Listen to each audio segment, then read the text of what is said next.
Tout ce que vous devez savoir sur le titre de séjour étudiant se trouve dans cette vidéo.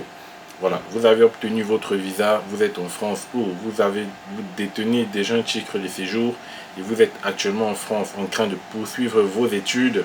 Et donc vous devez savoir qu'il y a beaucoup de choses à savoir sur le titre de séjour parce que énormément d'étudiants étrangers arrivent en France sans savoir ce qui peut se passer face à certaines situations et comment faire face donc à cela en fonction du titre que vous détenez. Donc on va parler de ça dans cette vidéo, donc je vous invite à rester jusqu'à la fin et à vous abonner, surtout de liker la vidéo. Donc premièrement, la chose à savoir sur le titre de séjour étudiant, c'est que il vous est attribué si vous avez obtenu au préalable un visa long séjour, c'est-à-dire vous étiez dans votre pays, vous avez fait votre demande et vous avez obtenu votre visa long séjour, vraiment titre de séjour.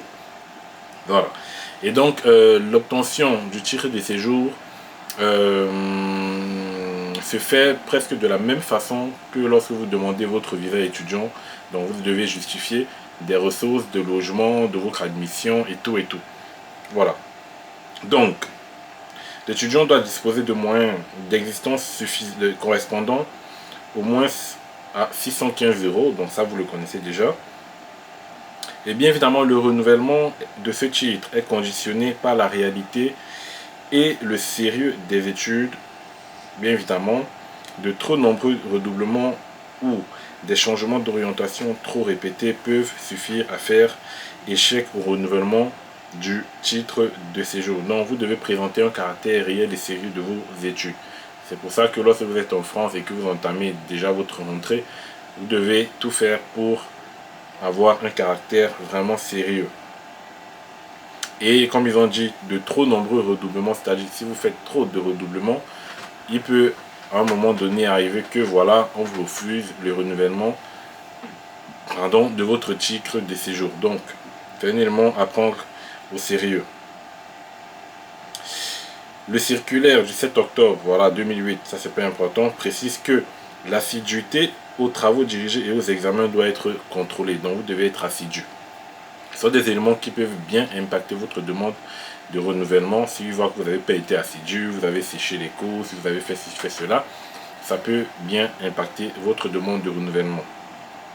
L'absence d'inscription ou de présentation aux examens peut constituer un motif de refus de renouvellement du titre de séjour, sauf si des motifs médicaux ou familiaux l'attestent. Donc, vous êtes inscrit et vous n'avez pas participé à l'examen final, on peut vous refuser votre titre de séjour, ou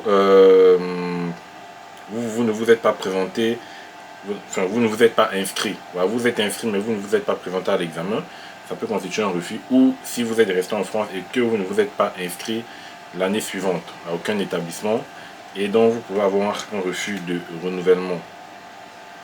Si l'étudiant a subi 3 échecs successifs et n'a pas été en mesure de valider une seule année au terme des 3 années d'études, le caractère réel et sérieux des études ne sera pas établi sauf si des motifs médicaux ou familiaux expliquent cet échec. C'est-à-dire vous êtes arrivé en France, ça fait 3 ans et du coup, durant ces 3 ans, vous n'avez validé aucune de ces années.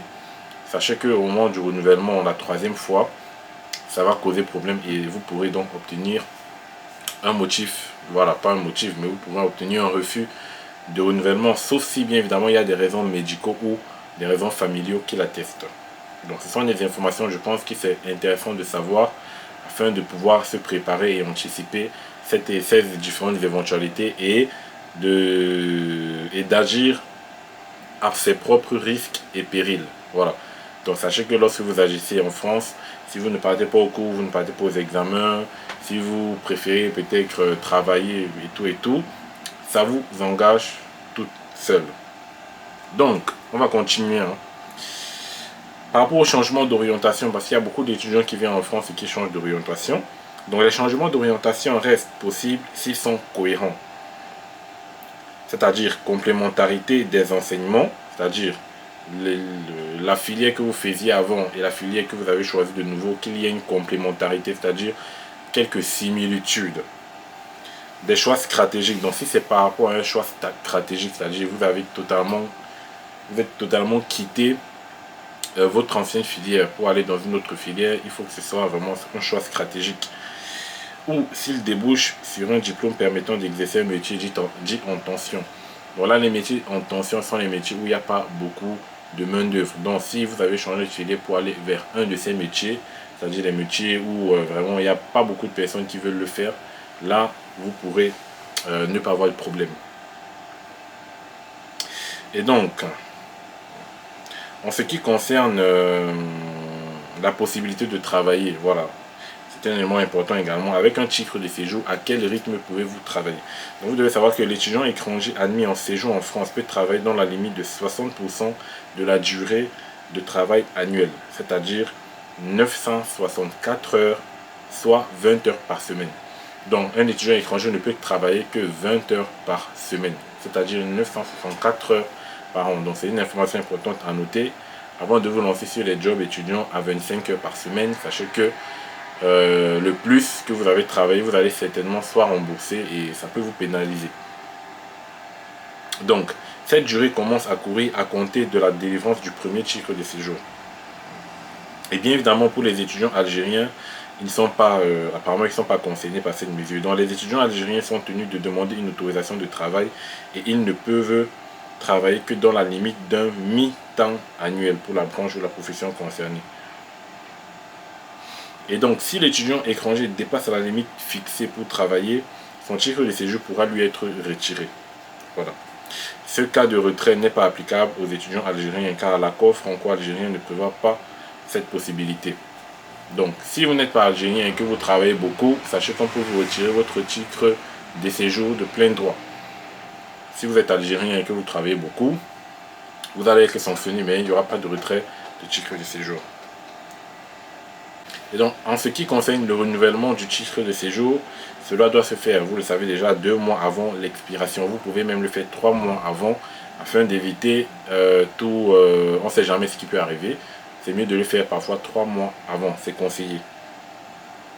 Et donc, après un premier titre de séjour étudiant, une carte de séjour pluriannuelle va vous être délivrée en fonction de la durée de validité, en fonction du nombre d'années restant dans le cycle d'études. Donc par exemple, vous êtes venu en France en première année de BTS, c'est-à-dire à la fin de cette année-là, quand vous allez renouveler votre titre de séjour, on va vous donner une carte de séjour pluriannuelle valable pour 1 an, parce que le cycle d'études restant du BTS, comme c'est 2 ans, vous avez déjà fait 1 an, il restera 1 an, donc ils vont vous donner en fonction de cela.